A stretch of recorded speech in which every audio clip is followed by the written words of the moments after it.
This episode of CU Live is brought to you with support from Stoff's Coffee Roasters. Since 1988, Stoff's has been offering specialty coffee hand-roasted right here in Central Ohio. Stoff's is also a proponent of meaningful community conversations, whether online or in person. Visit their website at stoffs.com for the latest information on their locations, or to order online and enjoy a cup of Stoff's while you watch this episode. Hi, welcome to CU Live. My name is Walker Evans. I'm the co-founder of Columbus Underground. Joining me today is Kat Sheridan, who is the director of the Ohio Arts Council Riffe Gallery, as well as a local artist here in Columbus. Thanks for joining us, Kat. Thanks for having me. Talking today about the value of public art. Public art serves a lot of functions in a city. Like Columbus, it can be something, iconic to a really large scale, something that people recognize, like the Statue of Liberty in New York, down to something really small, like at a neighborhood scale that people, interact with and see, from the sidewalk perspective. So based on a lot of the conversations we see, both online and offline, a lot of people feel that Columbus has never had a really strong emphasis on public art, displaying public art, creating public art. What do you think maybe, historically has been holding us back in that regard? Oh, interesting question. I think that Columbus has always had a self-image, like scuff your feet and feel a little shy about who you are. Identity I'm crisis. kind of a big city-ish maybe, but I'm mostly a small town. Yeah. And so I think a portion of that is what's coming into play. The other portion is that public art is had where people value it. And if we don't create a culture and a society which values what brings the richness to our landscape, then we won't have it. So it takes policy pushers to put that in action. And it takes the general public doing our duty to push those policymakers to respect and advocate for the arts to be central. What's really kind of amazing, you think about the Bean in Chicago. Right. It's like a destination. Or the Love Sign in Philadelphia. These are things that were created because those cities understood the value of creating something larger than life that is a magnet. And if you don't see yourself as a grown-up city quite yet, perhaps you can't see yourself having such nice things. Right. I think we're getting there. I think we're starting to get to the place where we're like, we feel a little grown up. We might have a mortgage, we're paying bills on our own. Ready to reach for some of those kind of aspirational type of artwork installation goals. Time's now. Yeah. So our folks can push for that and say, now that I'm a grown up, I want to have these nice things. I want to put this forward, and I want to enrich not only my life, but those around me. Yeah. You mentioned kind of the value that comes out of these kinds of pieces, not only in sort of the quality of life for the people there, but also, you mentioned the Bean in Chicago. That's a tourist destination, so that drives, kind of part of their tourism economy. Absolutely.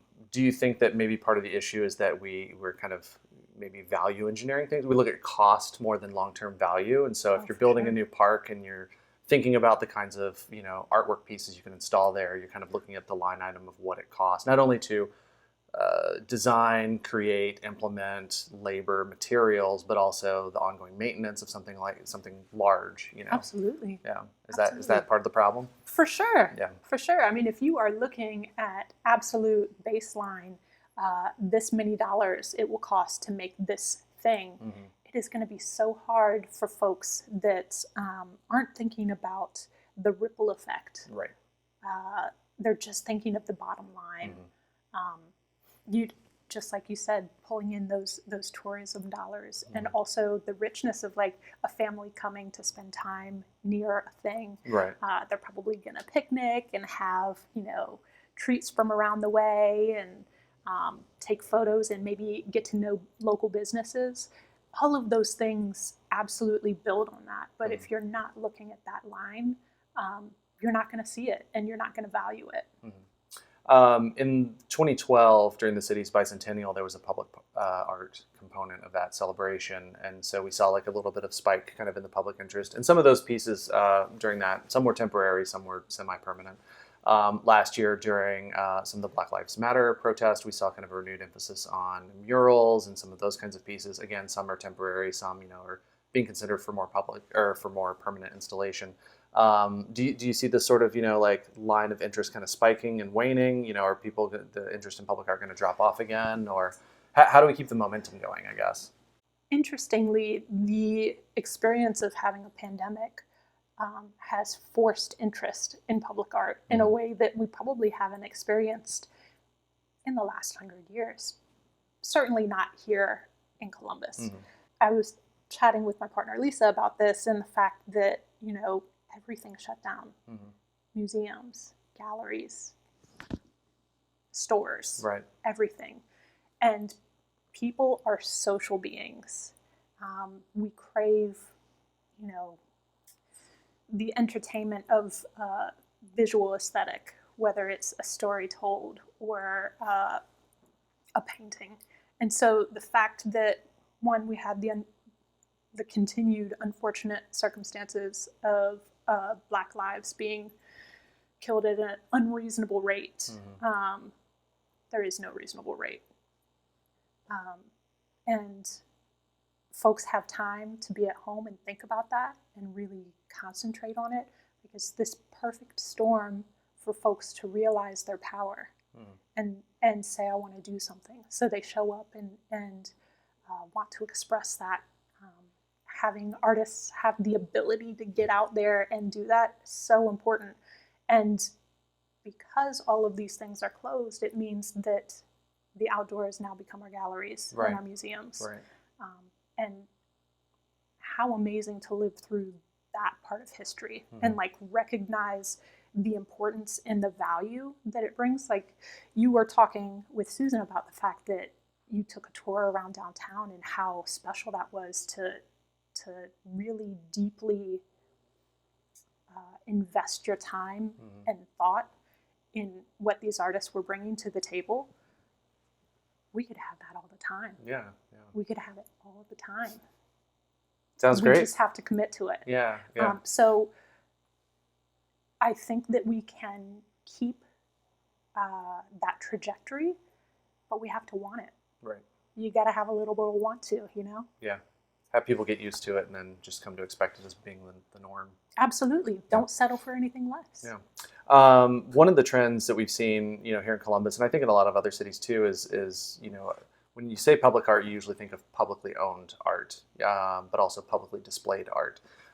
We've seen this trend where private property owners are using some piece of their space to commission artists to display. I think the mural at the Gravity Project in Franklinton is a really good example. It's very visible, it's very bright, it's right on Broad Street, and the developer there wanted to be able to invest and have something on display, to kind of represent kind of the arts focus of that neighborhood. Are there pros and cons to taking that approach and having kind of privately owned public art versus publicly owned public art? I'm here for all of it. Right, yeah. So I think that both are important. Mm-hmm. I think that they should be really kind of trying to race each other, to be honest. Mm-hmm. I think about a city like Barcelona and Gaudi and the Sagrada Familia, and then how the rest of the entire city is just filled with these phenomenal architectural marvels that came out of this amazing artist's mind. That city would not be that city without Gaudi. Mm-hmm. And you see it all the way through. You have your Picasso's gallery within there that you have to go through. Those are the things that I think about when I think about private and public, because the Sagrada Familia, of course, pretty public, but it's also a church. Mm-hmm. And then you think about the apartment building that's all wavy and super beautiful. Yeah. Totally private. Yeah. Why not both? Right.